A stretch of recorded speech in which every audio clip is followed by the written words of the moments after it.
साथियों नमस्कार, मेरा नाम है पवन कुमार। आपका स्वागत है राजपथ भारत में। इस वक्त मैं लखनऊ में मौजूद हूँ। बीते दिनों मैं अम्बेडकर नगर गया, अयोध्या गया, सुल्तानपुर गया। इन सभी जगहों पर होकर आज मैं लखनऊ पे मौजूद हूँ। मगर बात करें बहुजन समाज पार्टी के कारवां की, तो वो रुकने और थमने का नाम ही नहीं ले रहा है। जी हाँ, मैं बात कर रहा हूँ देवी पाटन मंडल की। जी हाँ, जो मंडल देवी पाटन है उसमें बहुजन समाज पार्टी की बैठक हुई। जनपद बहराइच, विधानसभा केसरगंज, सेक्टर 32 और पोलिंग बूथ उलौरा। अब आपको बता दूं असल में हुआ क्या। बहुजन समाज पार्टी जहां बूथ कर रही थी मजबूत, वहीं पर जो अब मैं वीडियो आपके सामने पेश करूंगा कुछ वक्त के बाद, हमारी और आपकी बात पूरी होने के बाद, तो बहुजन समाज पार्टी के प्रदेश अध्यक्ष, एक बड़ा ओहदा, एक बड़ी जिम्मेदारी है, उस बात को इतनी सीरियसनेस से पार्टी पदाधिकारियों का लेना साफ साफ दर्शाता है कि बहुजन समाज पार्टी चुनाव की तैयारी कर।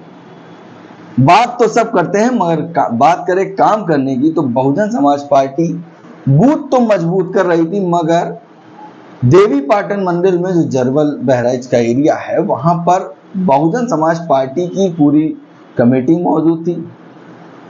उस कमेटी के साथ प्रदेश अध्यक्ष भी वहां मौजूद थे, विश्वनाथ पाल, और देवी पाटन मंडल में बैठक कर रहे थे। इस बैठक में आप अगर वीडियोस को ध्यान से देखेंगे तो इसमें मुस्लिम समाज की संख्या आपको काफी दिखेगी। कहीं ना कहीं मुस्लिम समाज अब एक नई और तीसरे मोर्चे की ओर मुड़ रहा है, और बहुजन समाज पार्टी के साथ जुड़ना या आने वाले समय में बहुजन समाज पार्टी के साथ अगर वो स्टैंड लेता है, तो मुझे लगता है बहुजन समाज के पास जो SC ST OBC वोट आएगा और 20% अगर मुस्लिम बहुजन समाज पार्टी के साथ खड़ा होता है, तो बहुजन समाज पार्टी सरकार बना लेगी। और फिर सरकार चाहे फिर मुस्लिम समाज के लोग हों या SC ST OBC हो, माइनॉरिटी समाज में कोई हो, सभी जाति और धर्म को और कमजोरों की आवाज लगातार बहुजन समाज पार्टी ने उठाई है। फिर रोजगार का मामला हो या आवास का मामला हो, आपने देखा होगा कि बहुजन समाज पार्टी के द्वारा सभी को सब कुछ मिला। सरकारी नौकरी बहुजन समाज पार्टी में जो मिली, वो शायद ही उसके बाद किसी ने सरकारी नौकरी की ओर रुख मोड़ा। सरकारी नौकरी का मतलब होता है कि एक परिवार की सुरक्षित जिंदगी जीना। कैसे, इसको समझिएगा। जब आपकी नौकरी सरकारी होगी तो आप कुछ करना चाहेंगे तो उसके लिए बैंक भी आपको अप्रूव करता है। उसके बाद जो अमाउंट आपको मिलता है या किसी कारणवश उस परिवार के व्यक्ति के साथ कुछ होता है, तो उस परिवार को जो भुगतान दिया जाता है उसके साथ उस परिवार में किसी ना किसी शख्स को या उनकी पत्नी या उनके बच्चे में से किसी को नौकरी मिल जाती है। तो ये काम बसपा सरकार में हुआ। खैर, ये बहुत ही अंदर की बात हो जाएगी, मगर फिलहाल जो बात करें बहुजन समाज पार्टी की, तो वो अब गहराई में जाने का काम कर रही है कि जहां पे जो कमियां हैं उस पर काम की जाए। जैसे कि बहुजन समाज पार्टी ने SC ST OBC का भाईचारा बनाया, वो कमेटी तैयार की।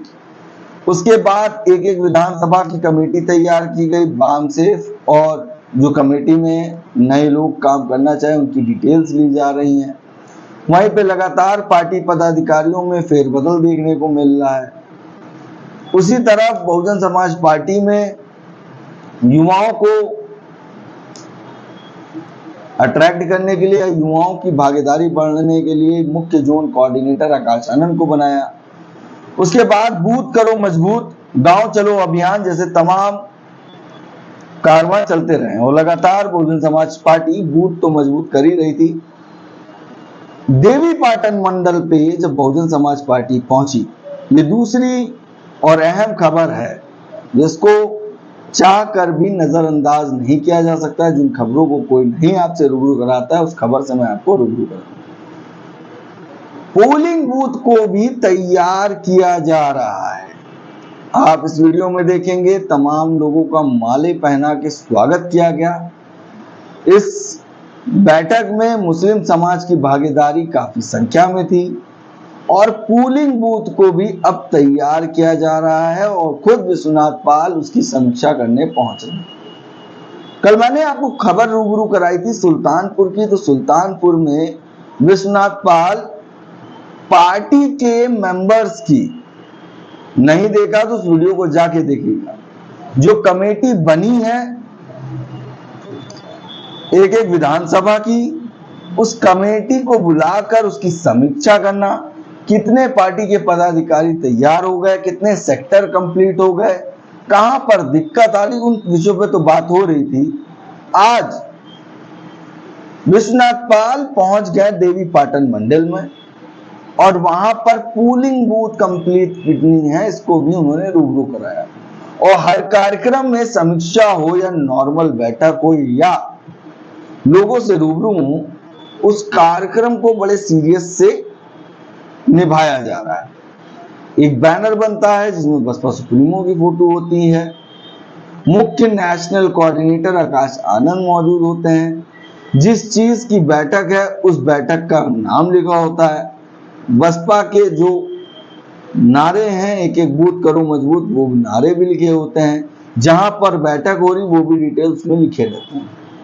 तो ये बैठक 288 विधानसभा में हो रही थी केसरगंज के, और इसमें पोलिंग बूथ को भी सम्मान के साथ माला पहनाकर उनका स्वागत किया गया और उनको जो जिम्मेदारी मिली हुई है उसके ताकत का उसका सम्मान करना कहीं ना कहीं एक बड़ा कदम हो सकता है। कोई व्यक्ति को अगर उसके पद पे उसका सम्मान किया जाए और शेष नेतृत्व करने लगे तो ये एक बड़ा इशारा होता है। तो वहां पर विश्वनाथ पाल ने वहां मौजूद थे, पार्टी पदाधिकारियों को माला पहनाया, उनको स्वागत किया और पोलिंग बूथ की जो कमेटी बनी उनसे मुलाकात की, उनको बात बताई, उनको पूरा बताया किस तरीके से काम करना है। और ये बैठक में दो अहम चीजें हैं, जो एक आपको मैंने पोलिंग बूथ बताई और उसमें मुस्लिम समाज की भागीदारी बढ़ती हुई दिख रही। कल सुल्तानपुर में विश्वनाथ पाल कुछ जिला पंचायत के लोग, कुछ प्रमुख लोग, मुस्लिम समाज के बुद्धिजीवी लोग जो अपना एक वैल्यू रखते हैं, जो अपनी एक छाप रखते हैं, जिनसे लोग कहीं ना कहीं जिन पर भरोसा करते हैं, उनसे भी मुलाकात की। तो बैठकों के बीच में जहां पर लोगों से मुलाकात हो सकती है, फिर चाहे संख्या वो 10 लोग की हो, मगर वो खास लोगों से भी मुलाकात कर रहे हैं। तो ये एक छोटी सी खबर थी जो मैंने आपसे रूबरू कराई। अब आपको विजुअल दिखाते हैं केसरगंज की, जहां पर ये पूरा कार्यक्रम हुआ। मगर अगर आपने हमारे चैनल को सब्सक्राइब नहीं किया हो तो देखिए सब्सक्राइब का ऑप्शन आ रहा है, उसको सब्सक्राइब करिए और अपनी प्रतिक्रिया जरूर दें। बाकी बने रहे हमारे चैनल के साथ। धन्यवाद। वोट हमारा, राज तुम्हारा नहीं चलेगा, नहीं चलेगा। वोट हमारा, राज तुम्हारा नहीं चलेगा, नहीं चलेगा। जो बहुजन की बात करेगा वो दिल्ली पर राज करेगा, जो बहुजन की बात करेगा वो दिल्ली पर राज करेगा, जो बहुजन की बात करेगा वो दिल्ली पर राज करेगा। जुल्मी कब तक जुल्म करेगा, सत्ता के गलियारों से, जुल्मी कब तक जुल्म करेगा, सत्ता के गलियारों से, चप्पा चप्पा गूंज उठेगा, जय भीम के नारों से, चप्पा चप्पा गूंज उठेगा। जय भीम के नारों से। धन्यवाद। हाँ वीडियो वीडियो अपन मीटिंग करावा 11 लोगों को पहले ये पे और ये नहीं पहले दिखाई नहीं पड़ता वीडियो बैठो है ना बैठो चलो बैठो हम लोग दूर से फोटो खींचा। बैठ जाओ। बढ़िया वीडियो बना लिया। आज मंडल देवी पाटन, जनपद बहराइच, विधानसभा कैसरगंज और सेक्टर है आपका ये 32 उसरा और पोलिंग बूथ है ये गोलौरा। आज हम इस पोलिंग बूथ पर आए हैं और इस पोलिंग बूथ पर हमारे विधानसभा के सभी कमेटी के लोग हैं जो जून बने हैं, भी उनकी हाजिरी हुई है। इधर कोऑर्डिनेटर हमारे प्रदीप जी हैं, प्रभारी हमारे श्याम जी चक्रवर्ती जी हैं, इधर हमारे प्रभारी जेपी राव जी हैं, चेयरमैन साहब हैं, जिले के सम्मानित अध्यक्ष जी हैं, जो जिले के संयोजक हैं, जो सभी ओबीसी समाज को बहुजन समाज पार्टी से जोड़ने के लिए गांव-गांव कैडर कर रहे हैं। हमारे सुखराम प्रजापति जी हैं, बहुत ही पुराने सीनियर हमारे माननीय शशिलाल बाबू जी हैं, इधर माननीय भंते जी हैं, जो भी साथी यहाँ मौजूद हैं, मैं आप सबको बधाई देता हूँ प्रदीप की। साथियों, इधर माननीय बहन जी के निर्देश पर हम लोग बूथ सेक्टर कमेटी बना रहे हैं। ये बूथ सेक्टर कमेटी बनाने की जरूरत क्यों पड़ी? क्योंकि इसी से हम बूथ जीत सकते हैं। इन्हीं कमेटी के बल पर ही बूथ तक हमारी बात जा सकती है। बाकी तो बहुजनों की जो असली बात है ये बूथ तक समाज में जा ही नहीं पाती है। अभी हमारे पत्रकार साथी हैं, क्या नाम है आपका? अन्ना भैया मिश्रा जी, इनको धन्यवाद जो हमको कवरेज कर रहे हैं। बाकी जो बड़े बड़े चैनल वाले हैं वो पता नहीं क्यों हम लोग कवर ही नहीं करते। अगर जिला अध्यक्ष जी पैड पर लिख के भेज भी देते हैं तो बड़ी छोटी सी न्यूज आती है। अब इसका मसला हम नहीं समझ पाते। फिलहाल कोई बात नहीं, हम वो तैयारी करें कि बूथ स्तर तक हमारा संगठन मजबूत बन जाए और जो बात बहन जी बोले, बहन जी ट्वीट करें, बहन जी प्रेस विज्ञप्ति भेजें, वो हमारे कोऑर्डिनेटर से लेकर के जिले तक, जिले से विधानसभा तक, विधानसभा सेक्टर तक, सेक्टर से बूथ तक और बूथ पदाधिकारियों के द्वारा उस गांव के सभी लोगों तक वो बात हमारी पहुंचनी चाहिए। अब इसके पहले हम ये बताते हैं कि इस देश में तमाम राजनीतिक पार्टियां थी, फिर बीएसपी बनाने की जरूरत क्यों पड़ी? अगर तमाम राजनीतिक दल थे तो बीएसपी बनाने की जरूरत क्यों पड़ी? क्योंकि इस देश को चलाने के लिए डॉक्टर बी.आर. अम्बेडकर साहब ने एक भारत का संविधान बना के गए। ये देश पहले गुलाम था। जब देश आजाद हो रहा था तो अंग्रेजों ने कहा कि देश तो छोड़ के हम जाएंगे, लेकिन ये देश चलेगा कैसे, इसका एक प्रारूप चाहिए। जिस प्रारूप के लिए लोग देश विदेश दौड़ रहे थे, लेकिन अंत में वो मसौदा, वो प्रारूप बाबा साहब ने तैयार किया और बाबा साहब ने जब संविधान बनाया तो बाबा साहब ने उस संविधान में इस देश में रहने वाले सभी जाति, धर्म, समाज के लिए बराबर का अधिकार दे के गए। लेकिन बाबा साहब ने कहा कि इस देश का संविधान तो मैंने बहुत अच्छा बनाया है, लेकिन अगर इस देश के हुकूमत करने वाले लोग, सत्ता चलाने वाले लोग अगर मेरे बनाए हुए संविधान को ईमानदारी से लागू करा देंगे, नियत साफ करके, तो इस देश की उन्नति हो जाएगी, इस देश का भविष्य बन जाएगा। महंगाई का कारण है इलेक्टोरल बॉन्ड। इलेक्टोरल बॉन्ड क्या है? इलेक्टोरल बॉन्ड है चुनावी चंदा। चुनावी चंदा किसने दिया?